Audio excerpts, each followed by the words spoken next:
여러분, 한 주간 동안 편하셨습니까? 오늘은 본문 말씀을 중심으로 해서 우리 교회 설립 49주년에 즈음하여 성도의 기쁨과 감동이 있는 교회, 성도의 기쁨과 감동이 있는 교회라고 하는 주제로 하나님 말씀을 증거하려고 합니다. 오늘 말씀을 증거하고 받을 때 우리 모두 성령의 충만한 위로와 기쁨과 감동이 차고 넘치는 귀한 시간 되시기를 예수님의 이름으로 축원합니다. 아멘. 여러분은 하루의 그 생활이 어떻습니까? 하루의 시간에 기쁨이 많습니까? 아니면 슬픔, 원망, 불평, 짜증, 무거움의 분위기가 많습니까? 여러분의 마음이 어느 쪽으로 더 많이 가 있던가요? 교회 생활에서는 어떻습니까? 예배하고 훈련받고 봉사하고 전도하는데 기쁨으로 하고 있습니까? 아니면 의무감에서 마지못해 습관에 쫓아 하고 있습니까?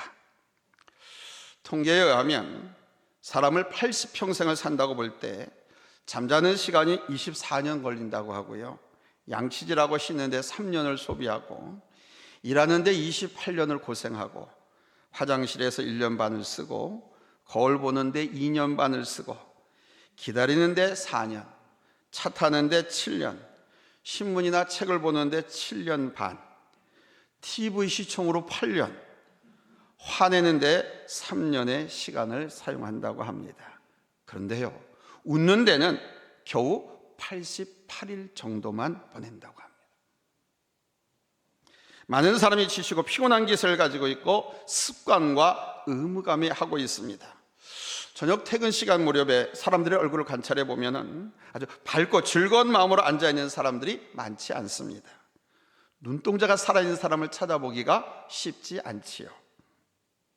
오늘 이 시대는 그 어느 때보다도 환경도 좋고 삶의 베이스가 좋은데 행복하지가 않습니다. 오늘 이 시대는 기쁨을 상실해버린 시대거든요. 더 나은 삶, 더 나은 업적, 성공에 대한 스트레스, 곧 욕심으로 인한 짐 때문에 행복과 기쁨을 잃어버렸습니다. 포브스지에 의하면 세계 400대 부자의 행복지수는 5.8이라고 합니다. 그런데요, 그린란드 동토에 사는 이누이트족이라든가 저 사막에 살고 있는 케냐 유목민족, 즉 마사이족과 비슷하다고 합니다. 400대 부호가. 인구 빈민가들이 많이 모여 살고 있는 빈민촌, 인도의 항구 도시 캘커타, 즉 슬럼가에 이 빈민들이 살고 있는데요, 이들의 행복지수도 4.6이라고 합니다. 우리나라는 어떤지 아십니까?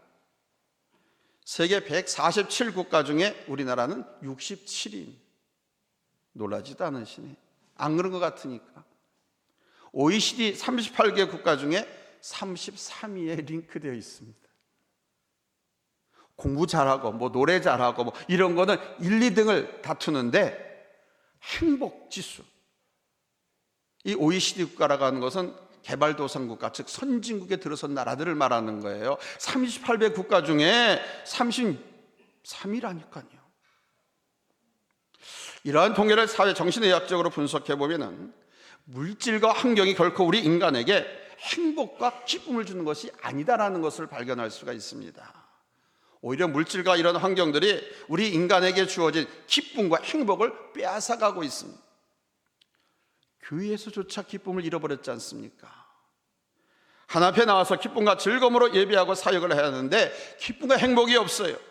다 그 이유가 있습니다. 어떤 이유입니까? 첫째는 신학적인 이유에서입니다. 현대 신학은 플라톤과 아리스토텔레스의 영향을 받았습니다. 고대 철학자들은 인간은 희극을 보는 눈으로 사물을 볼 때보다 비극을 보는 눈으로 사물을 볼 때 더 존경할 만한 인물이 된다. 희극은 인간을 천하게 보도록 만들지만은 비극은 인간을 고귀하게 보도록 한다라고 생각을 했습니다. 이 헬라적인 사고의 영향으로 우리 기독교의 어두운 면, 즉 죄와 타락, 세상의 악, 심판을 강조함으로써 교회 안에서 예배 드리고 하나님의 말씀을 듣는 성도들의 얼굴에서 웃음기를 싹 빼앗아가 버렸어요. 찰스 스윈돌에 의하면 자신은 신학을 할 때나 신앙생활을 할 때 하나님의 유머에 대해서 들어본 적이 없다고 말을 합니다. 근데 그가 하나님 말씀을 보면서 우리 하나님 정말 상당히 유머 감각이 있으신 분이라는 것을 깨달았다고 합니다. 하나님은 우리를 웃게 하시는 하나님이시거든요. 믿습니까? 하나님은 우리를 웃게 하시는 하나님이에요. 두 번째는요, 교리적, 율법적이 됨으로써 기쁨을 잃어버렸다라고 합니다. 여러분, 저 유태인들, 율법주의자들을 보십시오. 얼마나 딱딱하고 얼마나 형식적입니까? 교회나 성도들 개개인이 바로 이 교리적으로, 율법적으로 변질되어 버리면 형식적이 되어버리고 또한 기쁨이 없습니다. 예배를 드리는데도 얼굴이 시커매, 마음이 무거우니까 얼굴까지도 시커매. 그래서 교회 나올 때마다 아주 하얗게 분칠을 하고 나오잖아요. 새빨갛게 립스틱도 바르고. 근데 우리 교회 성도들은 안 그런 것 같아요. 제가 처음 만났을 때부터 지금도 보니까 얼굴이 환해요. 은혜가 충만하고 감사가 충만하고 우리 신앙생활을 통해서 여러분 행복감을 여러분 꽉 붙잡고 있는 줄로 믿습니다. 제가 그런 인상을 받았어요. 그래서 너무너무 좋아요. 그런데요, 많은 성도들이, 다른 교회 많은 성도들이 이 웃음, 기쁨을 잃어버리고 살고 있습니다. 왜? 너무 교리적으로, 너무 지식적으로 성도들을 깨우치고 가르쳐 주려고 하고 또 그 지식적인 충족을 채우기 위해서 사람들이 혈안이 되어 있다 보니까 마음과 모든 것들이 다 굳어져 버렸어요. 소아시아 7교회 중 첫 번째 에베소 교회는 말씀의 분별력이 있었고요, 참과 거짓을 분별할 줄 아는 능력, 아주 상당한 지적인 교회였습니다. 그러나 그 교회는 우리 예수님으로부터 첫사랑을 잃어버렸노라고 책망을 받았습니다. 에베소 교회는 이단과 거짓 교사들의 사투 속에 자신들의 교회를 지켰습니다. 저들은 그 이단주의자들이라든가 교회를 분열시키려고 하는 분열주의자들에게 진리를 빼앗기지 않았고요, 거짓 교사들로부터도 자신들을 잘 지켰습니다. 그러나 지식, 즉 교회 교리는 지켰지만 사랑을, 따스함을 잃어버렸습니다. 그들과 싸우다 보니까 교회를 지키고 자신의 신앙을 지키려고 그 이단주의자들과 교회 분열주의들과 싸우려고 하다 보니까 기쁨을 잃어버렸어요. 근데 그것 때문에 우리 예수님께서는 에베소 교회 성도들을 책망을 하셨어요. 여러분, 교리적이고 지식적일 때 우리 주님께 책망을 받을 수밖에 없습니다. 많은 교회와 많은 성도들 이런 모습을 갖고 있습니다. 하나님의 은혜로 교회가 세워졌는데 말입니다. 하나님의 은혜를 우리를 모아주셨는데 말입니다. 우리 교회 안에 구원의 역사와 능력의 역사가 있었고 감사, 기쁨이 넘쳐났는데 말입니다.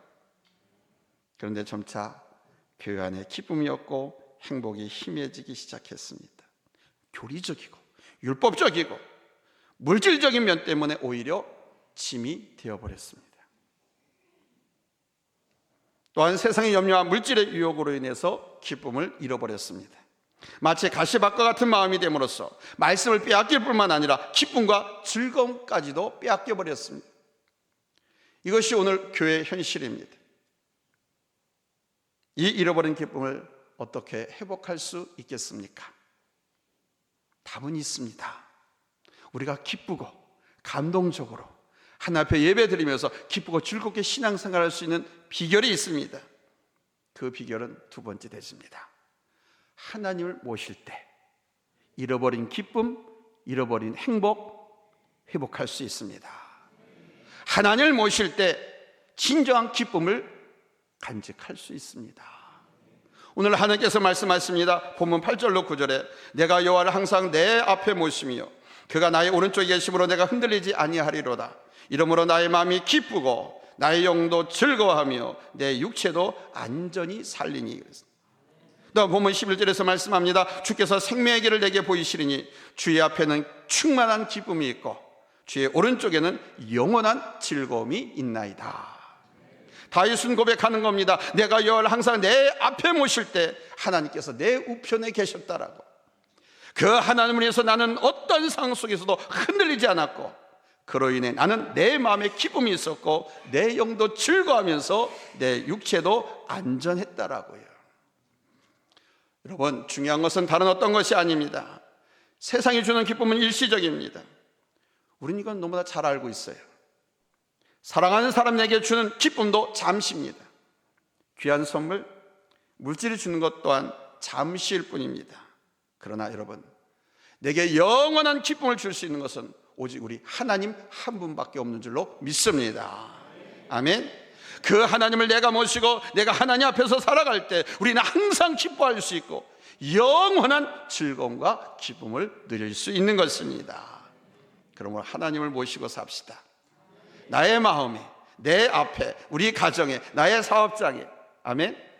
내가 가는 걸음걸음 항상 그 앞에 하나님을 모시고 하나님과 동행합시다. 그럼 기쁨을 잃어버리지 않아요. 늘 기쁘고 행복하게 하나님을 섬기며 세상을 승리하며 살아갈 수가 있습니다. 이 하나님으로 인하여 여러분 항상 기뻐하시기 바랍니다. 데살로니가전서 5장 16절에서 말씀했습니다. 항상 기뻐하라. 아멘. Be joyful always. 항상 기뻐하라. 여러분, 누가 항상 기뻐할 수 있겠습니까? 어떤 사람이 항상 기뻐하는 삶을 살 수 있겠습니까?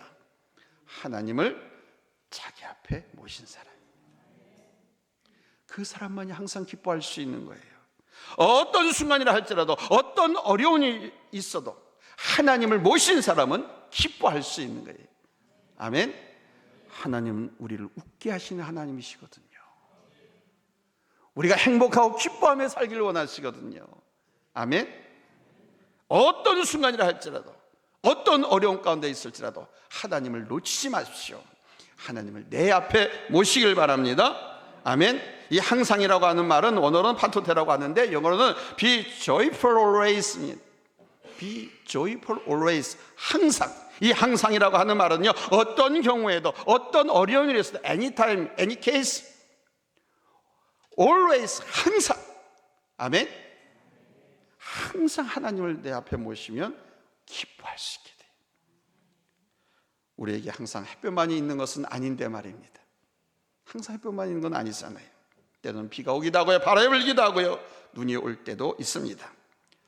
마냥 햇볕만 쨍하고 비치면 모든 땅은 다 사막이 되고 맙니다. 때문에 때로는 이 슬픔의 의미를 알아야 됩니다. 야고보서 4장 9절로 10절에서 말씀합니다. 우리 한번 같이 읽을까요? 잘 쓰면 아멘 합니다. 합독합니다. 시작. 슬퍼하며 애통하며 울지어다. 너희 웃음을 애통으로, 너희 즐거움을 근심으로 바꿀지어다. 주 앞에서 낮추라. 그리하면 주께서 너희를 높이시리라. 아멘. 참, 이 말씀 보면 좀 이상해요. 슬퍼하며 애통하며 울지어다 그랬어요. 너희 웃음을 애통으로, 너희 즐거움을 근심으로 바꿀지어다 그랬어요. 그런데 바로 주 앞에서 낮추라. 그리하면 주께서 너희를 높이시리라 그랬어요. 아니, 우는 것하고 내가 높아지는 거 뭔 상관이 있길래? 아니, 슬퍼하고 애통해야 하는 것이 주 앞에 낮추는 것하고 무슨 상관이 있길래? 여러분, 주 앞에서 낮추라. 그러면 주께서 너희를 높이시라. 이 말씀에 대한 해석이 바로 앞에 나와 있는 거예요. 슬퍼하며 애통하며 우는 것이 하나님 앞에, 사람 앞에가 아니라 하나님 앞에, 내가 죄를 지은 것에 대해서, 죄에 대해 깨닫지 못한 것에 대해서, 하나님의 뜻대로 살지 못한 것에 대해서, 사랑하며 살지 못한 것에 대해서, 전도하지 못하며 산 것에 대해서 슬퍼하며 애통하며 회개하면서 하나님 앞에 울면 그게 내가 하나님 앞에 낮춘, 그러면 하나님께서 나를 높이시리라. 아멘. 이 높이신다는 것 성경은 뭐라고 말씀하고 있습니까? 내가 너희를 하늘의 별과 같이 빛나게 하리라. 아멘. 내가 널 높은 곳에 다니게 하리라. 아멘. 많은 사람들이 너를 보고 하나님을 보게 하리라.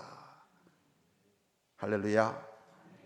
슬픔과의 통함은 우리를 진실하게 만들거든요. 사람이 고난을 당하면 자기 자신을 돌아보지 않습니까? 이 고난이, 이 어려움이 왜 내게 왔지? 도대체 이 고난이 내게 주는 의미는 무엇인가? 이런 과정에서 자기 자신을 보게 되죠. 또 내가 얼마나 무능하고 내가 얼마나 거짓된 존재인지도 깨닫게 됩니다. 자기 자신을 돌아볼 때, 그리고 이렇게 자기 자신을 돌아볼 때는 진정한 친구를 만날 수 있게 됩니다. 내가 좋을 때, 내가 잘 나갈 때 나를 찾는 친구는 진정한 친구가 아닙니다. 그런 친구에게는요, 밥도 안 사줘도 돼요. 내가 잘 나갈 때, 내가 좋을 때 나를 찾는 친구, 내가 힘들고 어려울 때, 내가 실패했을 때, 내가 눈물 흘릴 때 나를 찾아주는 친구, 그런 친구에게는요 비싼 거 좋은 거로 많이 사줘도 괜찮아요. 그게 진짜 친구예요. 또한 하나님을 우리가 만나게 됩니다. 슬픔과 고통을, 환난을 당할 때 나 자신을 돌아보면 고난은요 우리를 겸손하게 만들고요 우리 자신을 낮추거든요. 그 가운데서 진리를 알게 되고 우리 하나님을 만나는 기회가 됩니다. 하나님 앞에서 겸손히 회개하고 이제 우리 하나님만 의뢰하게 됩니다. 여기서 우리는 더 강하게 될 수 있는 겁니다.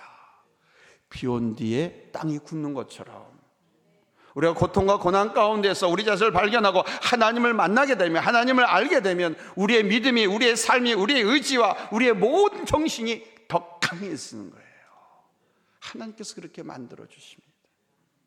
우리가 이런 의미를 안다고 하면 우리가 당하는 슬픔과 애통함을 여러분 기쁨으로 승화시킬 수 있는 줄로 믿습니다. 아멘. 잊지 마십시오. 슬픈 뒤에는 반드시 기쁨이 옵니다. 항상 비가 오고 항상 흐린 날만 있는 것이 아닙니다. 쨍하고 배뜰 날이 있지 않습니까? 아멘. 밤이 항상 있는 것이 아니지 않습니까? 밤이 지나면 새벽이 오고 먼동이 터오지 않습니까? 그렇습니다. 슬픔 뒤에는 항상 기쁨이 옵니다. 그래서 시편 30편 4절로 5절에서 말씀합니다. 주의 성도들아 여호와를 찬송하며 그의 거룩함을 기억하며 감사하라. 그의 노여움은 잠깐이요 그의 은총은 평생이로다. 저녁에는 울음이 깃들일지라도 아침에는 기쁨이 오리라. 아멘. 하나님께서 이렇게 슬픔을 기쁨으로, 어둠을 밝음으로 바꿔주신다는 거예요. 믿습니까? 아멘. 그러므로 여러분 앞에 있을 기쁨을 바라보시기 바랍니다. 예수님은 십자가를 지시면서 당신 앞에 있는 그 즐거움을 보셨습니다. 십자가를 지시면서 히브리서 12장 2절에서 말씀하셨습니다. 믿음의 주여 또 온전케 하신 이인 예수를 바라보자. 그는 그 앞에 있는 기쁨을 위하여 십자가를 참으사 부끄러움을 개의치 아니하시더니 하나님 보좌 우편에 앉으셨느니라. 십자가 앞에서 하나님이신 예수님이 완전한 인간의 몸을 얻고 이 땅에 오셨기 때문에 우리 인간들의 죄를 완전히 속죄해 주시기 위해서 하나님이셨지만 십자가 앞에서 인간적인 고뇌를 가지셨습니다. 겟세마네 동산에서 3번에 걸쳐서 기도하는 동안 우리 주님의 고뇌를 볼 수 있지 않습니까? 얼마나 고뇌하고 얼마나 번민하면서 하나님 앞에 부르셨던지, 온몸을 타고른 모세혈관이 팽창하고 그 모세혈관을 통해서 핏방울처럼 땀방울이 뚝뚝 떨어지도록. 그러나 우리 주님은 성부 하나님께 순종했지요. 내 뜻대로 마옵시고 아버지의 뜻대로 하옵소서. 그때 주님은 바로 그 십자가 고난 뒤에 있는 즐거움을 보신 것입니다. 십자가 고난 뒤에 즐거움이 뭡니까? 3일 만에 부활. 할렐루야. 하나님 보좌로 승천. 할렐루야. 비 온 뒤에 맑은 하늘, 밝은 태양을 보는 사람은 슬퍼하지 않습니다. 더 맑고 깨끗해질 하늘과 환경을 생각하면서 그 순간을 기다리죠. 고난 뒤에 있을 기쁨을 바라보시기 바랍니다. 하나님 안에 하시면 됩니다. 하나님이 희망이기 때문입니다. 하나님의 나라는 의와 평강과 희락의 나라라고 했습니다. 그래서 우리 성도들에게는 반드시 기쁨이 있어야 돼요. 감사가 있어야 돼요. 할렐루야. 기쁨과 감사에는 능력이 있거든요. 우리 한번 옆 사람과 인사할까요? 기쁨과 감사에는 능력이 있습니다. 기쁨과 감사에는요, 죽은 자도 살아나고요, 병들어 쓰러진 송아지도 일어나고요. 아멘. 꽉 막혔던 첩조산 것처럼 내게 다가온 그 환난과 고난과 재난도 뻥 하고 뚫고 나갈 수 있는 능력이 나타나는 거예요. 아멘. 기뻐하고 감사하며 사시기를 예수님의 이름으로 축원합니다. 할렐루야. 한 대학 교수 친구가 미국에서 상담학을 공부하면서 너무 힘이 들었대요. 근데 그게 우울증까지 발전했다고 합니다. 신앙생활하고 목사였지만 너무 힘든 환경 때문에 우울해진 거죠. 혹시 친구 목사가 이 방송을 듣고 있다고 하면 자네 얘기하는 거 아니니까 오해하지 않길 바라네. 많은 목사님들이 이 경험을 해요. 저도 경험했습니다만 너무 환경이나 모든 것이 너무 힘들어. 그래서 우울해질 때. 그래서 그것을 이겨보기 위해서 기도하고 말씀을 펴면 항상 기뻐하라. 기도하기 전에 성경 말씀 읽고 기도하려고 말씀을 펴면 항상 기뻐하라. 기뻐하라는 말씀 손구만 계속 눈에 보이더라는 거예요. 그래서 처음에는 누구는 기뻐하고 쉽지 않아서 기뻐하지 못하나? 너무 힘든데 어떻게 기뻐해? 그렇게 생각하면서 그냥 말씀을 덮어버리곤 했는데 나중에 어느 논문을 보게 되었다고 합니다. 그 논문을 보고 이유를 깨달았대요. 사람이 기뻐하면 우리 몸속에서 엔돌핀이 몸속에서 분비된다고 합니다. 이 엔돌핀이요, 병든 사람의 병도 치료하고요, 비실비실한 몸의 세포도 건강하게 만들어주고요, 그래서 건강한 사람으로 만들어준다는 거예요. 기뻐할 때.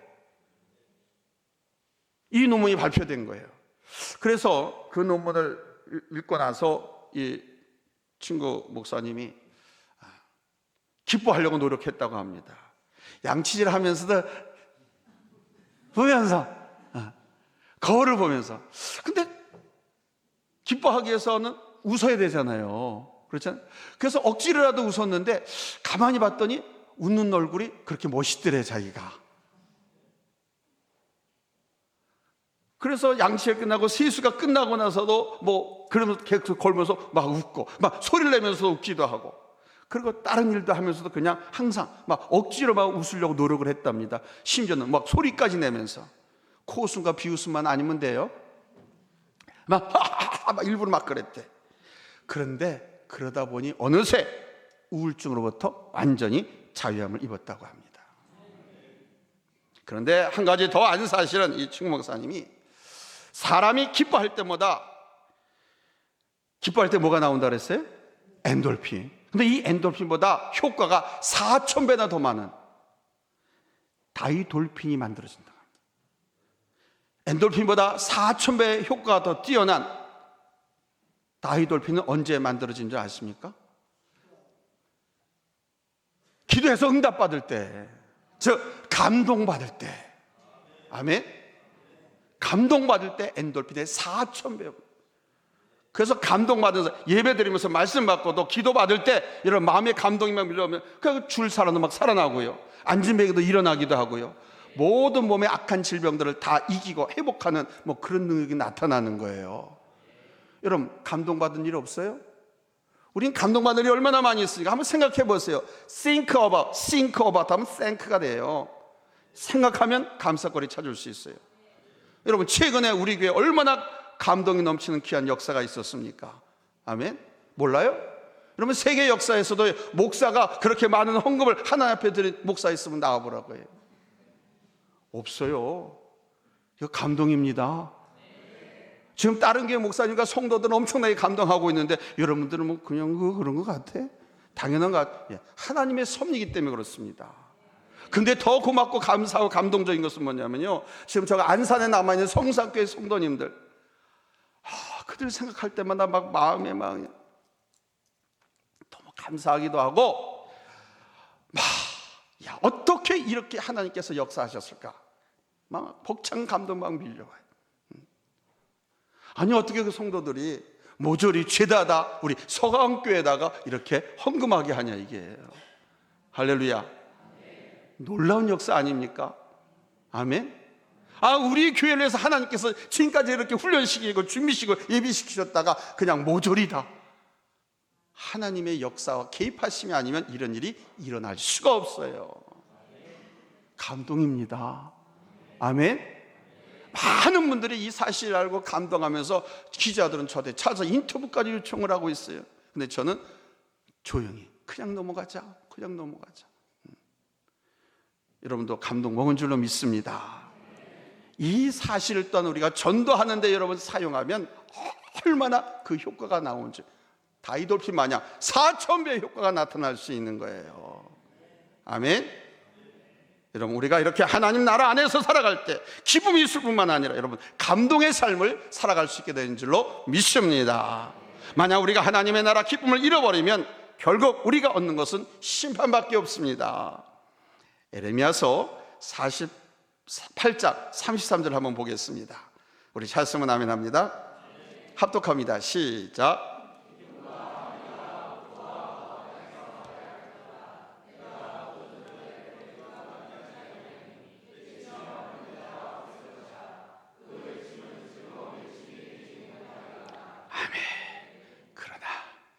우리가 기쁨을 누리며 살아간다면 여러분 우리는 하나님의 나라를 얻고 하나님 나라의 삶을 살게 되는 것인 줄로 믿습니다. 또한 기쁨의 삶은 바로 우리를 그리스도인 됨과 하나님 나라의 삶을 사는 가장 우선된 삶의 모습이고 능력인 것입니다. 기쁨은 단지 모양이 아니라 능력이 맞지요. 경건도 모양이 아니라 능력이 맞습니다.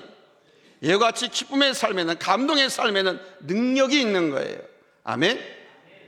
이것을 내가 누릴 뿐만 아니라 다른 사람에게도 영향을 끼치는 겁니다. 그래?